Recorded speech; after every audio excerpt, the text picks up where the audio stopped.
la limite de nos efforts. Dans la vie, chaque chose que nous avons est le résultat d'une dimension d'effort que nous donnons. Nous n'avons rien parce que nous avons rien fait. Nous avons des choses parce que nous avons posé des efforts. Nous travaillons, nous nous battons et ce que nous avons est le résultat d'un certain niveau de sacrifice. Mais il y a des circonstances dans la vie qui arrivent et qui viennent mettre à terre nos efforts, qui viennent essuyer, qui viennent mettre à côté tout effort que nous pouvons donner. Il existe une saison dans la vie ou encore des circonstances dans lesquelles vous allez vous sentir que tout effort que vous allez donner, vous ne verrez rien de bon et vous ne verrez pas de résultats. Dans cet exemple, la Bible nous donne un exemple parfait. Dans Luc chapitre 5, à partir du verset 5 à 10, Jésus, pour la première fois, rencontre l'apôtre Pierre, qui venait de pécher toute la nuit et il n'avait rien vu. Vous devez savoir que l'apôtre Pierre était pêcheur de poissons. C'est qu'il avait la connaissance, la dimension et même la licence, si nous pouvons parler, d'exercer dans les domaines des pêcheurs de poissons. Lorsque Jésus-Christ était venu sur la terre, il était venu d'abord comme Dieu et aussi sauveur. Il est né de Marie, la Vierge, mais sur la terre, il était charpentier. C'est que humainement, si nous devons parler dans ce sens, Jésus n'avait aucune connaissance dans le domaine des pêcheurs de poissons. Mais la Bible déclare, lorsque Jésus a rencontré Pierre, Pierre qui venait d'échouer, Pierre qui avait la connaissance, Pierre qui avait l'information et la maîtrise dans les domaines, il venait d'échouer.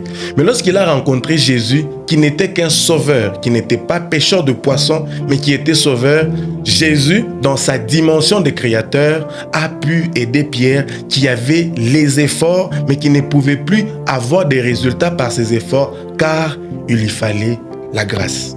Lorsque vous sentez que vos efforts ne donnent plus de résultats, vous devez savoir déposer la dimension de vos efforts et vous appuyer sur Jésus.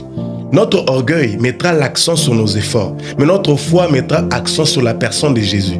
Là où notre intellect échoue, Jésus réussit.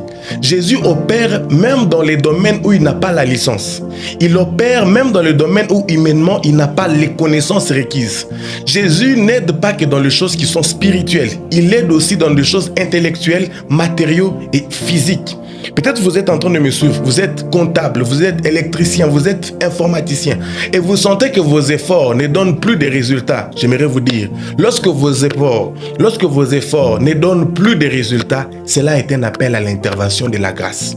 Lorsque la grâce entre en scène, elle vous permet à prendre vos efforts et de mettre de côté et recevoir l'aide surnaturelle de Dieu.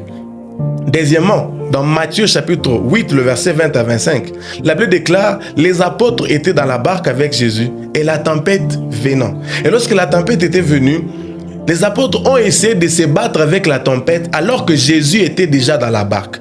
Mes frères, à des fois, au lieu d'appeler Jésus, vous choisissez de vous battre. Ce n'est pas chaque combat qui vient dans ta vie qui suppose une certaine réaction de toi.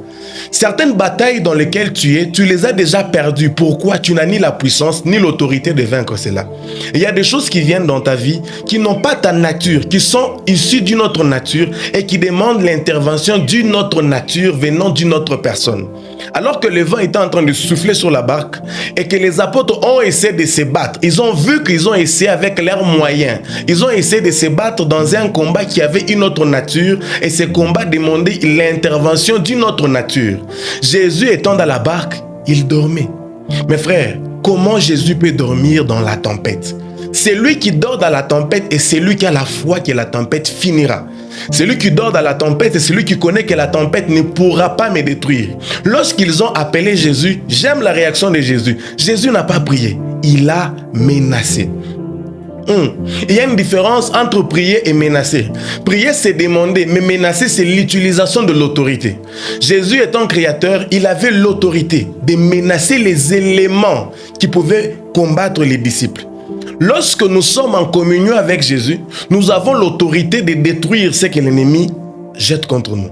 Lorsque nous perdons notre communion avec Jésus, l'autorité part. J'aimerais vous dire, des fois vous êtes comme ces hommes qui étaient dans la barque avec Jésus. Ils ont négligé leur contact avec Jésus. Mes frères, il arrivera des choses qui frapperont à votre porte, qui ne demanderont pas que vous puissiez parler, qui ne demanderont pas que vous puissiez prier, qui demanderont que vous puissiez utiliser votre autorité. Mais si vous remarquez que vous n'avez plus d'autorité, cela est peut-être un résultat d'une déconnexion avec Dieu. Lorsque tu n'es plus en communion avec Jésus, l'ennemi va t'assaillir. Lorsque tu n'es plus en communion avec Jésus, le diable va t'assaillir. Lorsque tu n'es plus en communion avec Jésus, l'autorité part. L'autorité n'est pas le résultat d'un jeûne que nous avons fait. L'autorité n'est pas le résultat des disciplines spirituelles, mais c'est le résultat d'une communion avec Jésus-Christ. Alors, lorsque tes efforts disparaissent, la grâce est là pour te soutenir. Shalom.